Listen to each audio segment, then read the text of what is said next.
good looking as my wife. Not everyone was thrilled with the gown First Lady Michelle Obama wore to the inaugural balls, but most fashion critics have been enthusiastic about her flair for fashion. That media attention reminds Mary Tomer of another First Lady. I think there's a certain way we feel about Michelle Obama that we haven't felt about a First Lady since Jacqueline Kennedy. That's what inspired Tomer to launch her blog, Mrs. O.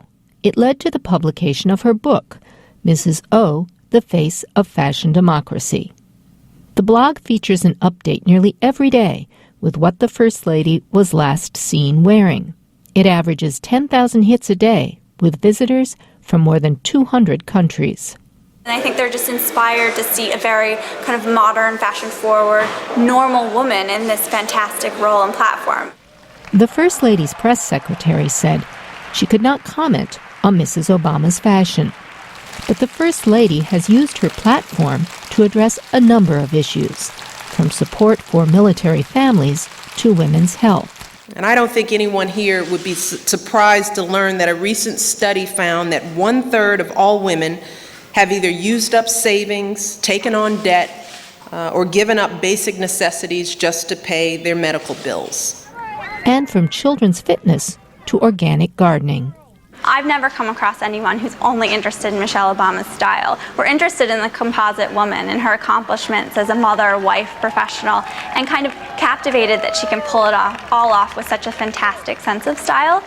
That sense of style includes creations like the dress and coat by American designer Isabel Toledo, And will, to the best of my ability, that the First Lady wore on Inauguration Day. But she also wears less expensive clothes.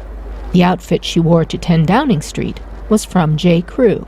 When Michelle Obama wears a J. Crew cardigan, sometimes you can see it sell out that same day. Everyday women, for the first time, have access to the same clothes that the First Lady's wearing. And there's something very powerful and endearing about that. The First Lady hasn't been without her critics.